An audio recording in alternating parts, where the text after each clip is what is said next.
정치 속풀이로 시작하겠습니다. 오늘의 정치를 가장 먼저 그리고 깊게 알아보는 시간, 속풀이해줄 세 분 모셨습니다. 야당의 공세를 다 막아내는 정치 방공망, 대통령 수비라인의 핵심 전력이죠. 김지호 더불어민주당 대변인 오셨습니다. 반갑습니다. 안녕하세요. 네. 수려한 외모에 유려한 언변을 얹어 신사적 품격으로 평론의 미학을 완성한 국민의 대변인 정강재 동현정치연구소장님 모셨습니다. 반갑습니다. 안녕하세요. 한쪽에 치우치지 않는 균형 감각과 판을 먼저 읽는 해안으로 정치판에 새바람을 일으키고 있는 이기인 개혁신당 사무총장님 오셨습니다. 안녕하십니까? 안녕하십니까? 네. 안녕하세요. 새바람님과 이제 평론의 새바람. 미학님과 방공망님을 모시고 네, 지금 여야가 정말 뭐 하루 사이에도 뉴스가 엄청 쏟아졌어요. 오늘 정강재 소장님 이 아니군요. 김지호 대변인님이 먼저 준비하신 걸로. 어제 진짜 제가 이쪽을 먼저. 예, 어제 주식도 많이 떨어지고 네. 그리고 이제 아침에 제가 민주당 최고위 참석했었는데요. 가셨죠. 아, 그 이제, 현장에 계셨군요. 예, 그래서 이제 사실 그때 분위기가 좀 굉장히 얼음 같은 분위기, 얼어붙었다는 분위기였는데 어제 밤에 이렇게 보니까 또 국민의힘이 어제 의총을 4시간 하면서 네. 뭐 야 임마 일로 나와 뭐 경론이 나왔다 어쩔래? 그리고 경론이 네. 오간 걸로 그리고 보입니다. 김민수 최고위원이라 불러주세요. 너무 막 이런 김지호 얘기들이 대변인 너무 웃으시는 오가니까 거 아니에요? 우리만 그런 것은 아니었구나. 네, 그 이야기도 뒤에 해야 되는데 예, 일단 그래서, 국민의힘 그래서 이야기부터. 어쨌든 어제 뭐 그랬고 지금 이제 국민의힘 장동혁 대표가 굉장히 속이 좋을 것 같습니다. 어찌 됐든 지금 본인이 눈에 가시 같게 생각했던 한동훈 전 대표를 제거하는데 성공했고 그리고 많은 당내 의원들이 사퇴해라. 뭐 장동혁 대표 그 한동훈 대표 관련해 가지고 이제 원복해라. 뭐 이렇게 얘기했지만 지금 상황으로서는 뭐 당원 투표도 안 하겠다는 거 아니겠습니까? 김민수 최고위원이 한마디로 잘라서 그 얘기는 뭐냐면 그전 최고위에서 7대 1대1 압도적인 숫자로 한동훈 전 대표를 제거하는 데 성공했고 뭐 지금 오세훈 시장이라든지 뭐 여러 사람들이 얘기하지만 이것에 대해서 나는 개의치 않고 영남과 수도권 강남 선거에 올인하겠다. 저는 그런 의지를 느꼈고요. 그에 반해서 예를 들면 가장 이번 지방선거에 절실할 사람 오세훈 시장으로서는 굉장히 속이 타는 것이죠. 그렇죠. 어제 또 국회에 와서 발언도 그렇죠. 했죠. 저는 오세훈 시장이 당내 인사, 그것도 지금 지방선거를 이끌고 나가야 할 장동혁 대표에 대해서 장동혁 디스카운트 때문에 이거 진짜 우리 당 큰일 났다. 이게 정말 후보자와 당대표가 할 말인가 이런 생각이 들고 어찌됐든 분열하는 정치 조직에게 표를 주는 유권자는 없습니다. 이런 방식으로 마이너스 정치를 계속 했을 경우에 6.3 지방선거에서 국민의힘의 어떤 미래가 굉장히 암울해 보인다. 이렇게 평가하고 있습니다. 하나씩 짚어볼까요? 어제 의총이 정말 시끄러웠다는 것 같더라고요. 4시간이나 했다 네. 그러고 20명 가까운 의원들이 나와서 공개 발언을 했다고 하니까 최근에 있었던 의총 가운데 가장 활발하게 그렇죠. 진행이 된 것 같아요. 근데 그도 그럴 수밖에 없는 것이 한동훈 전 대표에 대한 제명 네. 후폭풍이 분명 당내에 있어요.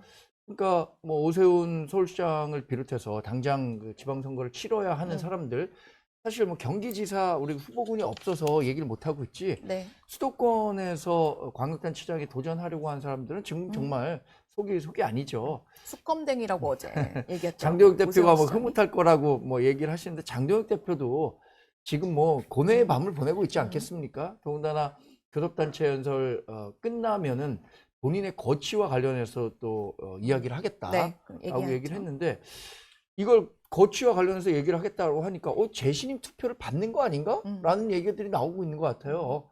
처음에는 재신임 카드 그걸 뭐 해야 되는 의무 조항도 아니기 때문에 네. 전혀 관심도 없다가 이미자 의원이 장동혁 의원하고 대표가 가깝잖아요. 그렇죠. 그런데 100% 수용을 전제로 재신임 투표하자 받자라고 이렇게 했던 얘기를 거죠. 하니까 이미 그 재신임 투표에 대한 표 계산이 끝나서 이거를 하면은 오히려 당 리더십을 이걸로 좀 강화시킬 수 있는 계기로 삼을 수 있는 거 아닌가라는 어떤 정치적 셈법이 있는 거 아닌가라는 생각도 하게 하는데 저는 그럼에도 불구하고 재신임 투표가 바람직한 방향은 아닌 것 같아요. 왜냐하면 이게 과거에도 정치인법에 없었던 것이고 이걸 통해서 OX로 묻는다고 해서 장동혁 대표가 몇 %의 신임을 얻는다라는 네. 것 자체에 대해서 높으면 높은 대로 낮으면 낮은 대로 다양한 정치적 해석이 나오기 때문에 네. 좋은 카드는 아니라고 생각합니다.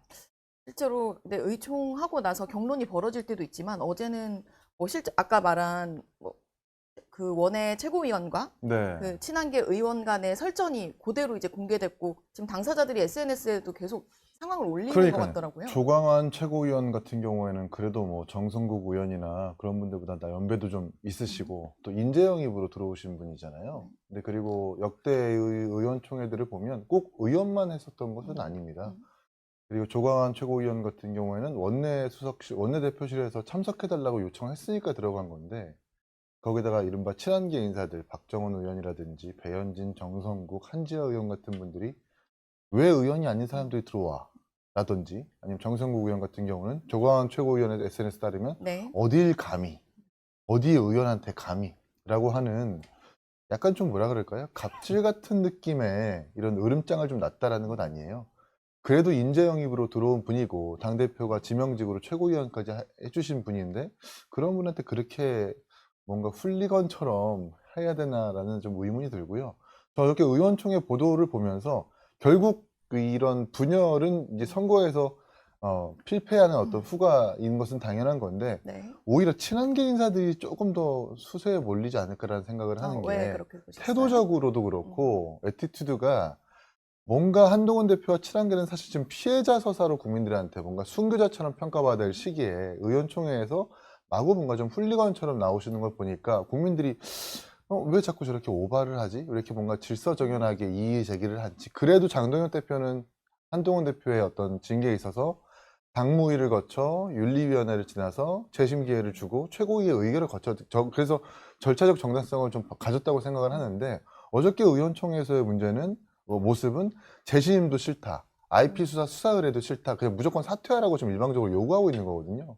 그런 점에서 결과적으로 친한계 분들이 조금 더 국민들한테 좀 재평가받을 수 있는 계기가 될 수 있겠다는 생각도 듭니다.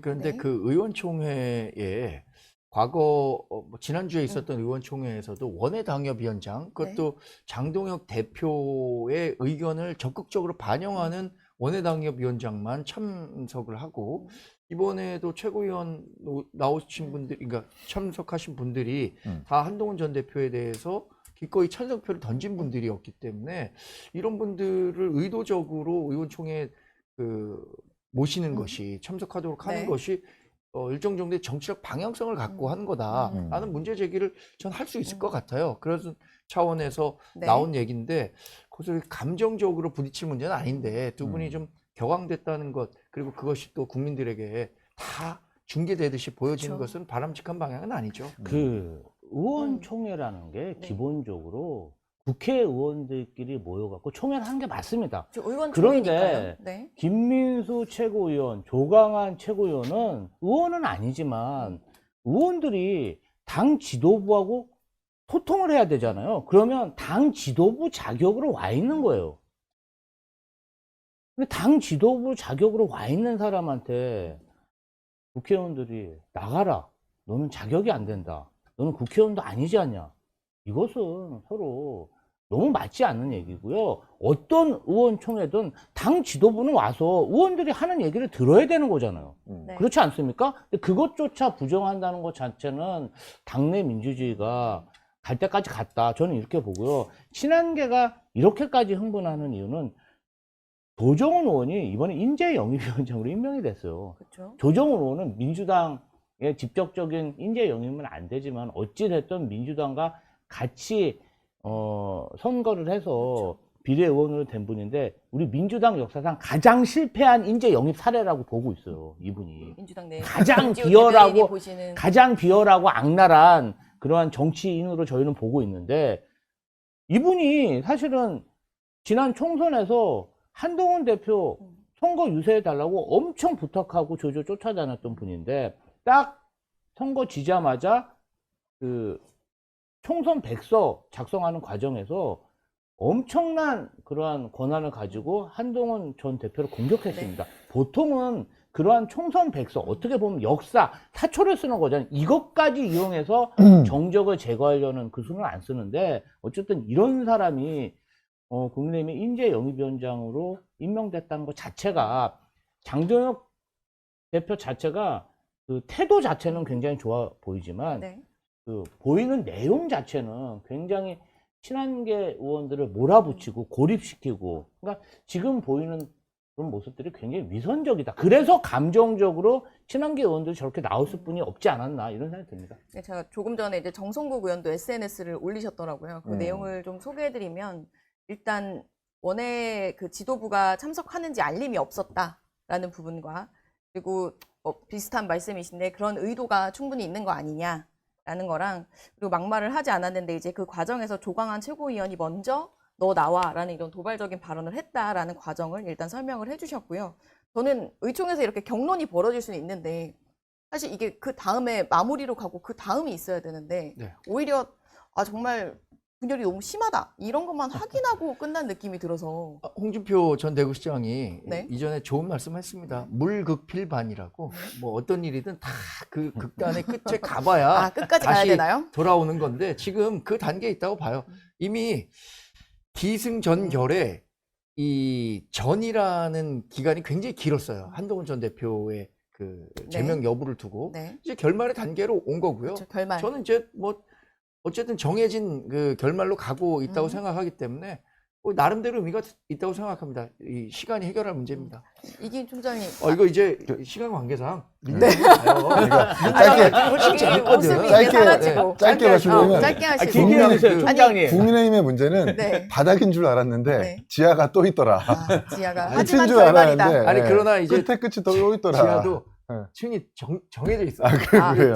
다 내려갔어요. 아니, 결국 이제 다 이제 내려갔나요? 재신임을 네. 묻겠다는 것은 숫자로 결정하겠다라는 거고, 네. 숫자로 결정하겠다라는 것은 당내에 정치력이 지금 작동하지 않는다라는 거거든요. 이건 이제 친한계의 주장이 맞을 수도 있고 장동혁 당권파의 주장이 맞을 수도 있는데, 모두 다 반성해야 될 문제다. 그리고 선거 전에 어떠한 주장이 옳고 그름을 떠나서 분열을 보이는 정당은 반드시 필패하는 거거든요.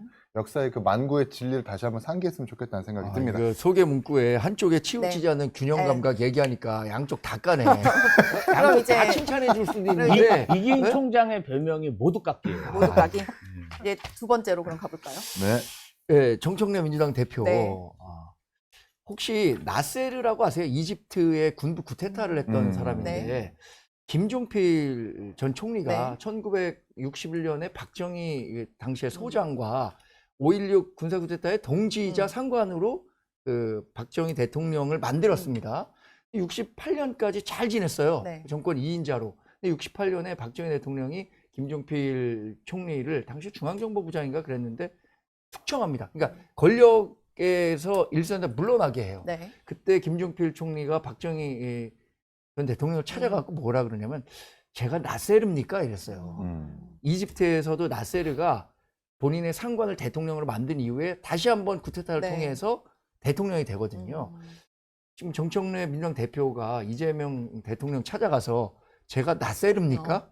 한번 물어봐야 될 것 같아요. 역사 속 이야기까지 본인은 나왔습니다. 지금 당원 주권주의, 이재명 대통령도 당원 주권주의 얘기했었던 거잖아요. 1인 1표 가야 된다. 그 중간 단계에서 뭐 16.8대 1로 줄였었는데 1대 1로 가는 거, 그리고 또 조국혁신당과의 합당도 본인의 관점에서 본다면 이재명 대통령 정권 성공을 위해서 하겠다는 건데, 지금 나세로로 몰고 있는 거 아니에요? 그러니까 정청래 대표가 이재명 대통령에게 문자를 보내갖고 제가 나세르입니까? 한번 보내면 답이 올 것 같아요. 김지우 대변인의 미소가 사라졌습니다. 첫 번째 웃고 주제와 있는데? 달리. 정말요? 네.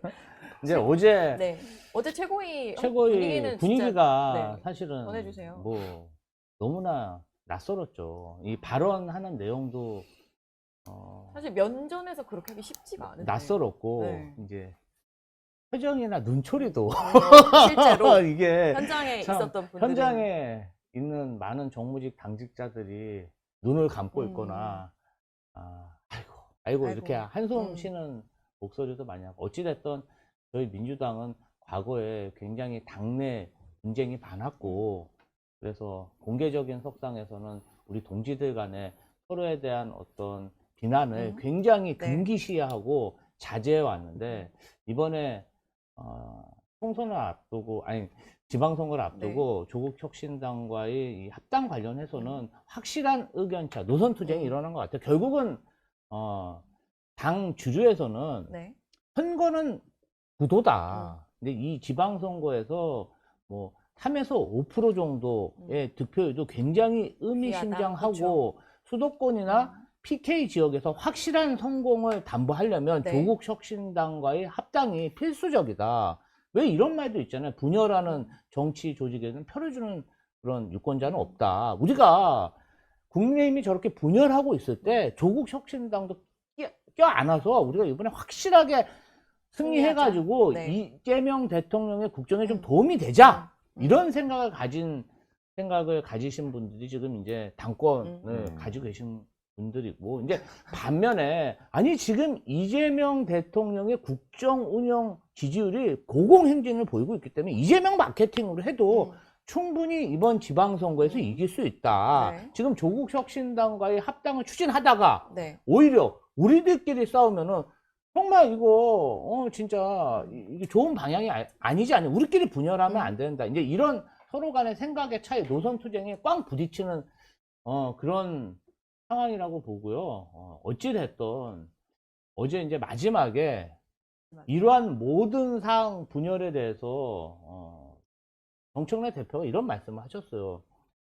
이 모든 게 내 탓이다. 사과도 했고, 어찌 됐든 이번 주 내에 저희는 좀 조율을 해가지고 어떤 해결책을 제시해야죠. 정부 여당이잖아요. 이 사항만 가지고 저희가 국정을 운영할 만큼 한가하지 않습니다. 부동산 문제도 크고 이재명 대통령의 국정을 뒷받침할 게 굉장히 많습니다. 그래서 조만간 이 사항 내용들이 좀 정리가 되지 않을까 그렇게 기대하고 김 있습니다. 대변인, 그러면 제가 곤란하지만 전곡을 찌르는 질문 한번 찌르지 드리겠습니다. 마세요. 아니, 하지 마. 찔러주세요. 방공망을 시험해봐야 돼요. 하지 마세요. 뭐냐면 방공망 이재명 테스트. 대통령하고 친하잖아요. 네. 지금 정청래 민주당 대표의 대변인으로 당직을 맡고 있잖아요. 제가 그러니까 드렸던 하지 질문 마세요. 있잖아요. 정청래 민주당 대표는 낯세릅니까? 뭐가 낯설입니까? 아니, 정청래 민주당 대표는 이재명 대통령에게 낯세래요? 이재명 대통령의 정치적 동지죠. 동지다. 그거를 그런 식으로 이렇게 이현주 이 최고위원 표현하시는 생각은 조금 거는, 다르신 것 네. 같긴 야, 하죠. 고대 네. 뭐 로마 뭐 그리스 신화 얘기하면서 2, 3인자 얘기하고 네. 뭐 하늘 아래 두 개의 태양은 없다라고 하는 거는 지금 정청래 대표의 이 합당 시도, 합당 제안이 결국 이재명 대통령과 같은 위치에 서게 될 거라는 혹은 설 거라는 정치적 야욕이라고 사실상 표현한 거거든요. 그러니까 이제 합당에 대해서 반대 의견을 낼 수 있는데 그렇게까지 뭔가 의미를 더 씌워가지고 공격하는 건 제가 볼 땐 바람직하지 않은 것 같고, 근데 결과적으로 오늘도 이제 어제부터 이어지는 1인 1표제 오늘 투표를 그렇죠. 마감하지 않겠습니까? 네. 이게 아마 동력이 될 겁니다. 이게 부결이 된다면 합당에 대해서도 동력이 확 줄어들게 될 거고, 다시 한번 1인 1표제 대기에서 지난번 결과와 달리 가결되거나 좀 압도적으로 통과를 하게 된다면 합당에 대해서 불이 붙겠죠. 근데 방금 잘 말씀하신 대로 지금은 이재명 대통령의 국정 운영, 국정 지지도만으로 지방선거 치러도 무리는 없거든요. 근데 굳이 조국 혁신당과 합당하겠다는 리스크, 특히나 지역위원장을 어떻게 경선할지 내지는 이미 준비를 마치고 있는 출마자들에 대한 어떤 경선을 어떻게 할지, 당직자들에 대한 어떤 이해관계는 어떻게 조정할지에 대한 수많은 리스크를 조정하지 못한 상태에서 네. 우격다짐식으로 이 합당을 하게 된다면 결국 지방선거에서 이게 뭔가 간표로 오게 될 거거든요. 이런 리스크는 질 필요가 없다고 저는 봅니다. 근데 정말 깜짝 네. 놀란 건 어제 이현주 최고위원이 뭐라 그랬냐면 네. 이 OX로 묻는 것은 인민민주주의라 그랬어요. 어제 인민민주주의라는 말은 민주당 내에서는 정말 금기어 아닌가요? 색깔론이에요, 본인들이 색깔론. 색깔론에 그 자유로울 수 없기 네. 때문에 이런 식의 발언까지 오간 걸 보고 앞에 있었던 문정복 최고위원이 정말 좀 열이 받은 것 같더라고요. 그렇죠. 과거에 이재명 대통령 앞에서 당대표 맞아요. 시절에 당대표 능멸하는 얘기했던 사람들 다 어떻게 됐느냐. 그렇죠. 그 결말을 잘 봐라. 이렇게 얘기하면서 의미심장하게 말했죠. 또 이제 반협박적으로 얘기하는데, 와, 이게 민주당도 결국에는 과거에 그 국민의힘도 집권 당일 때 내부 분열이 더 가속화됐었거든요. 지금 대통령이 비운 민주당의 권력의 공백을 놓고 정말 치열하겠다. 특히 8월에 있는 전당대회. 전당대회에서 네. 당대표 누가 될지는 그 앞으로 이재명 대통령의 전반기, 뭐 전반기가 아니라 전체적인 국정 운영과 관련해서 큰 그 시험대에 오를 수 있겠다라는 생각을 하게 되더라고요. 그래도 네. 민주당은 아직까지는 아직까지는. 야 임마 나왔다까지는 안 갔기 갑자기 또 때문에 야인마로 갔다가 거기까지는 안 갔습니다. 아직 차라리 욕을 하세요. 아니 여기는 야, 이 야, 나라고. 이분한 말까지. 나왔다 여기까지는 우리는 안 나왔습니다. 국민의힘은 기승전결의 단계고 네. 여기는 기의 단계예요. 시작하나요? 기. 시작하나요? 예. 야, 어제 사실 김민석 총리도 발언을 하면서 조금 더 상황이 커진 것 같아요. 어쨌든 합당 이슈가 갈등을 일으키는 건 바람직하지 않다라고 이야기를 했고, 이게 뭐 조금 전에도 말씀하셨지만 이게 합당을 둘러싼 찬반도 있지만 이게 향후에 또 전당대회로까지 여러 가지 속내 다르게 있는 게 아니냐라면서 갈등하고 있는 양상이라 당에서 더 커질 수도 있다라고 보는 그러니까 것 조국 같은데요. 대표 입장에서는 네. 8월 달에 전당대회를 무조건 나갈 거예요. 아마 합당이 된다면. 왜냐면 뭐 어쨌든 대권 꿈을 꾸고 있는 분인데 조국 혁신당보다 민주당이라는 큰 배를 타고 대권에 진출하는 게 훨씬 더 유리하다고 생각을 하겠죠. 그리고 정청래 대표 입장에서는 연임 당대표가 목적이라고 한다면 어쨌든 당원선에 의해서 투표가 됐고 문정복, 이성윤 같은 친청 지도부가 완성이 됐다면 이제 하나 나머지의 어떤 과업이라고 하는 것은 중앙위원들에 대한 어떤 표를 벌충해야 된다는 거거든요. 근데 기존에서는 안 되니까 뭐 친청 체제를 확고히 한다고 해도 기존 중앙위원들한테는 아직 표를 못 받으니까 외부에서 끌어다가 중앙위원들의 부족한 벌충을 하겠다라고 하는 그 목적이라면 사실 각자의 이해관계가 맞아 떨어지는 거겠죠. 그런데 그 과정이 너무나 지난하고 너무나 파생되는 문제가 많다 보니까 지금 이렇게 되는 거고, 그러니까 저는 굳이 지금 할 필요는 없다고 생각을 해요.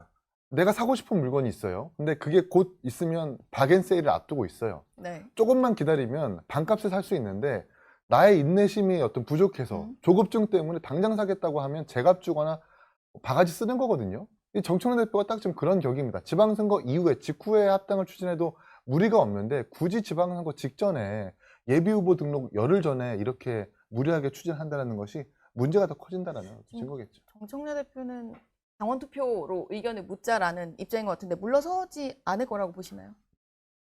근데 지금 잘 모르겠어요. 음. 어제까지, 아니 정말 그제까지만 하더라도 네. 이거 불협화음은 있어도 민주당 합당은 조국혁신당의 합당은 이게 당위적인 문제고 누구나 다 뭐 합치겠지라고 생각했기 때문에 네. 가능할 거라고 생각했는데 일요일 날 한준호 최고위원이 그렇죠. 이거 공개 사퇴. 발언을 했죠. 그러니까 중단해 달라. 중간에. 그리고 어제 더민초 소속의 40명의 원내 의원들이 네.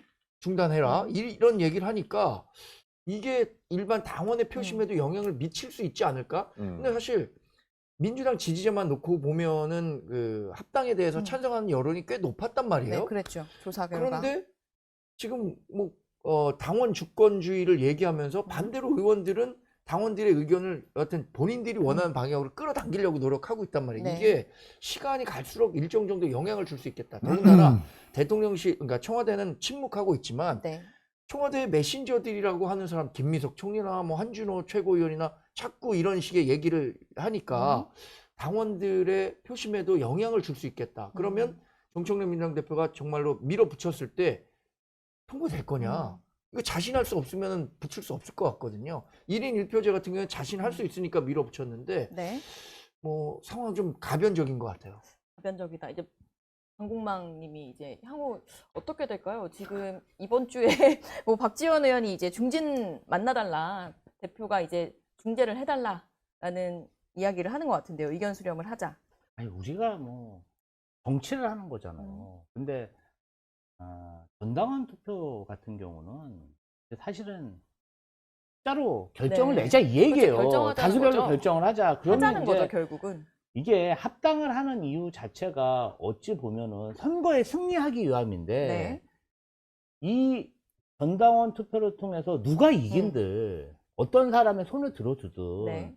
그게 그러면 전체 민주당의 어떤 승리에 도움이 될 것인가 아니면 분열의 단초가 될 것인가에 대해서는 저는 그 누구보다도 우리 정청래 대표가 많은 고민을 하실 거라고 생각해요. 어제 이제 그런 공방이 오고 가는 중에서도 네. 정청래 대표는 마지막에 이렇게 좀 서로 간에 이런 얘기가 나온 게 다 당대표의 네. 책임입니다. 죄송합니다. 이렇게 마지막에 사과를 하셨거든요. 네. 그럼 이 모든 상황에 대해서 책임감을 가장 많이 가지고 있고 이번 지방선거에 가장 승리에 목말라 있는 것은 뭐 누가 뭐라고 해도 정청래 대표도 그중에 한 사람 아니겠습니까? 그래서 그런 상황까지 가기보다는 우리가 당내에서 조율을 하고, 이제 막 만약에 저희가 막 이런 막 극단으로 치달아가지고 이렇게 가면요, 저희도 의총하는 데 있어서 정말 나오지 말아야 돼.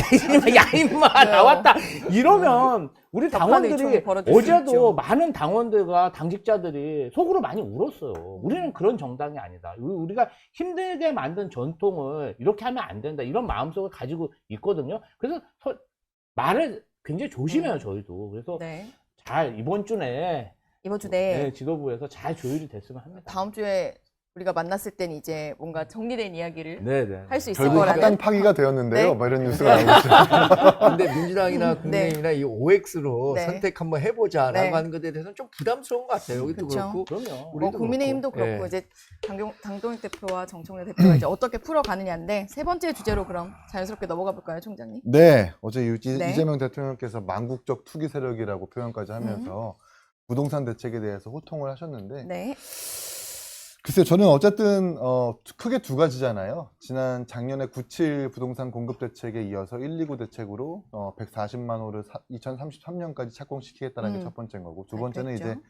5월 9일로 예정되어 있는 양도세 중과 유예를 이제 더 이상 종료하겠다라는 네. 건데, 저는 어찌됐든 4년 동안 이어진 기조고 예고를 했었기 때문에 양도세 관련해서는 큰 기조에서 저는 공감을 한다. 그리고 네. 공급으로서 부동산 값을 잡겠다라고 하는 것도 공감을 하는데, 일단 현실 가능성이 있느냐가 좀 일단 의문이에요. 2033년까지 140만 호면 네. 한 해 35만 원씩 꼬박꼬박 착공을 해야 되는 건데, 네. 35만 호가 어느 정도의 규모냐면 분당이나 일산, 삼본, 평촌 같은 1기 신도시 모두 합쳐도 30만 호가 안 됩니다. 그러니까 1기 신도시를 매년 4년 동안 착공을 해도 20만 호가 부족한 상태라서 과연 시장에서 이것을 현실 가능성이 있는 대책으로 받아들일 것인가에 대한 의문이 첫 번째 있고요. 네. 양도세 중과 유예는 좋은데, 양도세 중과 유예 종료시켜가지고 다주택자들한테 집을 내놓으라고 독려할 거면 미리 지정한 토거제부터 폐지해야 되는 게 맞아요. 토지거래 허가제라고 하는 게 무조건 2년 동안 실거주 의무가 붙기 때문에 다주택을 가지고 있는 사람들이 가지고 있는 주택에서 모두 다 공실이 아닐 것 아닙니까? 그러면 팔지도 못하고 사지도 못하는 거거든요. 그러니까 애초부터 현실 가능성이 없는 대책을 가지고 뭐 간을 보는 건지 모르겠는데 앞뒤가 안 맞는 대책이라는 것을 지적할 수 있겠다. 네. 정치권에서 이런 부분들을 좀 정확하게 파악해야 되는 것 같습니다. 정국망님에게 또 여쭤봐야 될 것 같은데 이게 이게 최근에 대통령이 SNS를 많이 쓰세요. 이제 대통령님이 좀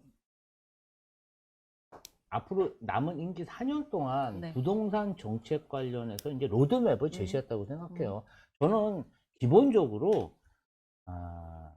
강남 살고 집 가지고 있는 거 죄 아니라고 생각합니다. 자유민주주의 국가에서 내가 살고 싶은데 집을 살고 그다음에 집을 여러 채 보유할 수도 있죠. 그런데 앞으로 이재명 정부, 민주당 정부에서 그렇게 좋은 지역에 집을 가지고 있고 투자를 해서 많은 돈을 벌 수가 없다. 그게 양도소득세든 뭐 보유세든 어떤 방식으로든 그러한 시세 차익에 버금가는 네. 그러한 어떤 이익들은 국가가 걷어들일 수뿐이 없다는 그런 확고한 의지를 보여주고 있고, 결국은 너무나 높은 주거비 때문에 우리 청년들이나 사회초년생들이 결혼도 못하고 네. 아이 낳기를 부담스러워하는 거 아니겠습니까? 이것은 우리 사회가 해결해야 될 과제라고 생각하고요. 이제 그런 것들을 사실은 세금 정책이나 어떤 정책을 펴기 전에 대통령이 좀 공론화를 하고 대통령의 뜻과 의지는 확고하다는 것을 SNS로 이렇게 표현했다. 이렇게 보시면 될 것 같습니다. 저는 이렇게 잦은 이재명 대통령의 SNS 메시지가 일종의 조바심의 표현이라고 봐요. 내가 이렇게까지 얘기했는데 이거 못 잡으면 어떡하지?